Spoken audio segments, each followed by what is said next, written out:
Bonjour à tous, ici Lisa Dufaux sur les ondes françaises de Radio Taïwan International. C'est l'heure de la revue Asie-Pacifique, une sélection de sujets d'actualité alternée d'émissions thématiques sur l'Asie-Pacifique.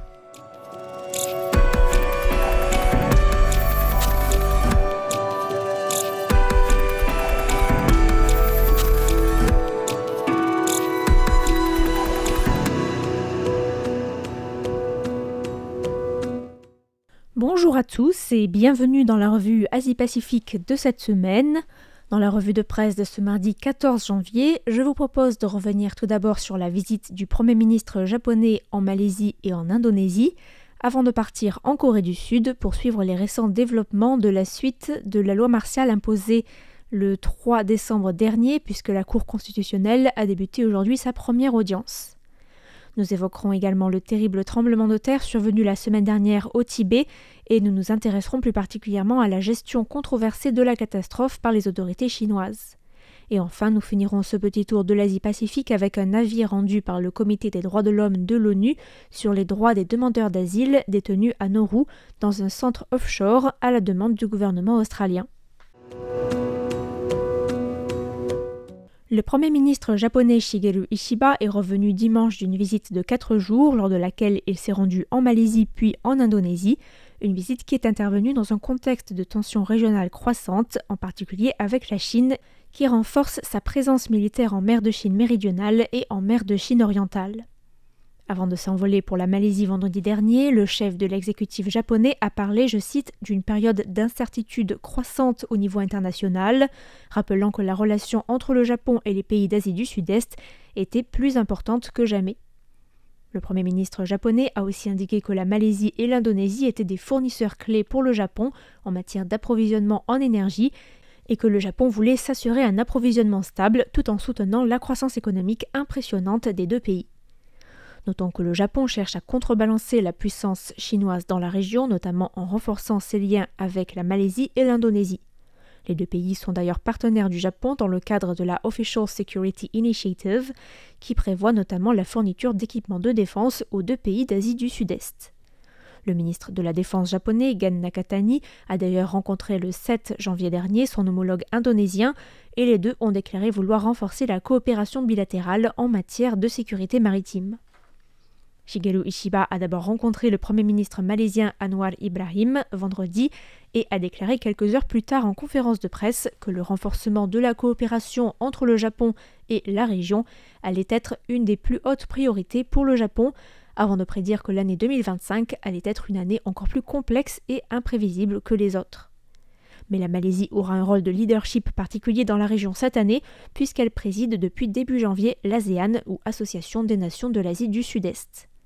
Shigeru Ishiba et Anwar Ibrahim ont également évoqué des sujets plus économiques et se sont mis d'accord pour renforcer leurs efforts pour parvenir à un futur neutre en carbone et pour davantage coopérer dans l'objectif de renforcer la chaîne d'approvisionnement pour des produits essentiels tels que les semi-conducteurs. La question du soutien à la Palestine a aussi été évoquée et les deux dirigeants se sont engagés à coopérer pour apporter de l'aide aux Palestiniens, sujet qui tient particulièrement à cœur à la population à majorité musulmane de Malaisie. Le Premier ministre japonais a ensuite rencontré le Premier ministre indonésien Prabowo Subianto samedi dernier près de Jakarta et a promis de fournir un bateau de patrouille rapide pour la marine indonésienne à travers l'initiative que l'on vient d'évoquer. Shigeru Ishiba a affirmé que les deux pays allaient travailler ensemble en matière d'équipement de défense, de coopération technologique et d'échange de personnel, déclarant également que l'Indonésie était un partenaire stratégique pour le Japon. Enfin, la visite du Premier ministre japonais a été suivie hier d'un appel en visioconférence avec le président philippin Ferdinand Marcos Jr. et le président américain Joe Biden, des discussions qui ont tourné autour de la sécurité régionale et notamment maritime, mais aussi sur la coopération économique. Le président américain a dénoncé lors de l'appel les actions agressives et coercitives de la Chine en mer de Chine méridionale, une préoccupation majeure pour les Philippines qui ont ensuite appelé la Chine, quelques heures après l'appel, à cesser ses actions au large du récif de Scarborough, un îlot disputé en mer de Chine méridionale. La Cour constitutionnelle sud-coréenne a tenu aujourd'hui sa première audience visant à apprécier et valider ou invalider la destitution de l'ex-président Yoon Suk-yeol, renversée par une motion de censure votée par l'Assemblée nationale le 14 décembre dernier, après que ce dernier a déclaré dans la nuit du 3 au 4 décembre dernier la loi martiale dans le pays. Mais l'audience, prévue à 14 h, n'a duré que 4 minutes et a été écourtée en raison de l'absence du principal intéressé, Yoon Suk-yeol lui-même, qui du reste a déjà ignoré les 3 convocations des procureurs. Les avocats de l'ex-président avaient initialement affirmé que Yoon Suk-yeol viendrait aujourd'hui au tribunal pour se défendre, avant d'annoncer il y a 2 jours qu'il ne se présenterait pas en raison du risque d'arrestation pesant sur lui. Pendant ce temps, une équipe conjointe issue d'une coopération entre la police, le ministère de la Défense et le bureau d'enquête sur la corruption des hauts fonctionnaires s'est réunie aujourd'hui pour discuter de la deuxième tentative d'arrestation de l'ex-président après une première tentative ratée le 3 janvier dernier. L'équipe s'était alors retrouvée dans un face-à-face tendu de plus de 5 heures avec 200 agents de sécurité du président et avait alors échoué à faire appliquer le premier mandat d'arrêt qui est arrivé à expiration le 6 janvier. Mais la justice a émis lundi dernier un nouveau mandat d'arrêt. Reste à savoir si la stratégie repensée de l'équipe conjointe permettra de procéder à l'arrestation de Yoon Suk-yeol, ce qui serait une première dans l'histoire du pays.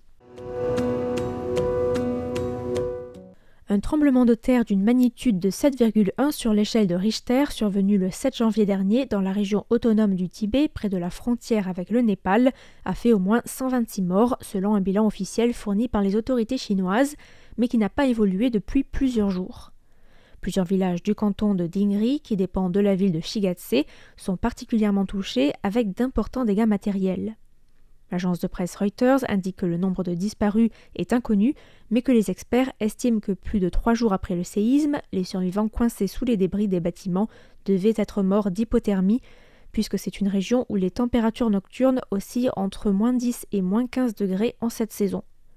Reuters indiquait que plus de 47 000 personnes étaient hébergées dans des abris temporaires, un nombre qui est depuis passé à plus de 60 000. Mais la gestion de la catastrophe et de secours pose des questions avec un manque de transparence évident dans une région où l'accès est très restreint, voire interdit pour les journalistes étrangers.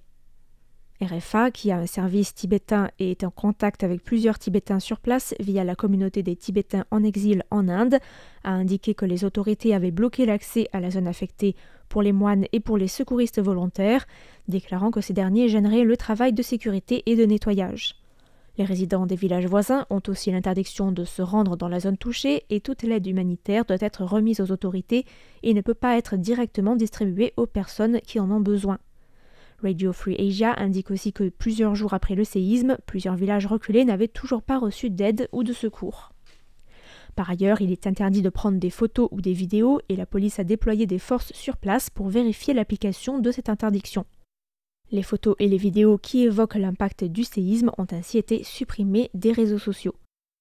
Sikyong Pengatsering, chef de l'administration centrale tibétaine qui représente les Tibétains en exil hors de Chine et qui est basé à Dharamsala en Inde, a publié un communiqué pour appeler le gouvernement chinois à assurer la transparence dans les efforts des secours en accordant un accès immédiat et libre d'organisation de l'aide internationale et aux délégations de médias. Le dirigeant a aussi déploré la censure de l'information opérée par le gouvernement chinois en déclarant que ce dernier empêchait de vérifier la véracité du bilan et d'évaluer l'adéquation de l'aide apportée sur place. Le Comité des droits de l'homme de l'ONU a rendu la semaine dernière 2 décisions concernant le traitement par l'Australie des demandeurs d'asile détenus sur l'île de Nauru. Ce sont en effet des milliers de réfugiés et de demandeurs d'asile tentant de rejoindre l'Australie par bateau qui ont été interceptés par les autorités australiennes pendant plus de 10 ans et envoyés dans des centres de détention offshore, notamment sur l'île de Manus en Papouasie-Nouvelle-Guinée ou encore dans le petit état insulaire de Nauru dans le Pacifique. Cette politique visant à dissuader l'immigration illégale par bateau en Australie a fait beaucoup parler d'elle ces 10 dernières années, notamment avec des témoignages et des appels internationaux de la part de détenus, notamment des mineurs, souvent détenus pendant plusieurs années dans des conditions insalubres avec des soins inadéquats. Le centre de Nauru s'est rendu tristement célèbre par de nombreux suicides et tentatives de suicide de détenus, et notamment d'enfants et d'adolescents en détresse psychologique. Le Comité des droits de l'homme a rendu sa décision pour 2 affaires concernant des réfugiés et demandeurs d'asile qui ont justement été détenus à Nauru et qui ont déposé plainte auprès du comité en accusant l'Australie d'avoir failli à ses obligations inscrites dans le pacte international relatif aux droits civils et politiques, et en particulier dans son article 9 qui traite de la détention arbitraire. Dans ses décisions, le comité estime que l'Australie a violé les droits des demandeurs d'asile en les détenant de manière arbitraire à Nauru et appelle les autorités australiennes à indemniser comme il se doit les victimes, mais aussi à prendre des mesures pour éviter de nouvelles violations. Mahjoub El Aiba, membre du comité, a déclaré qu'un État partie ne pouvait échapper à sa responsabilité en matière de droits de l'homme lorsqu'il confie le traitement des demandes d'asile à un autre État, tout en précisant que l'externalisation des opérations ne dispensait pas les États de leurs responsabilités. La position du gouvernement australien est que les centres n'étant pas situés sur le territoire australien, les personnes détenues ne sont pas sous son contrôle effectif et n'engagent donc pas les obligations internationales de l'Australie. Un raisonnement contredit par les décisions du Comité des droits de l'homme, décisions qui n'ont toutefois aucun caractère contraignant. C'était la revue Asie-Pacifique de cette semaine, présentée par Lisa Dufaux pour Radio Taïwan International. Merci pour votre écoute et à la semaine prochaine.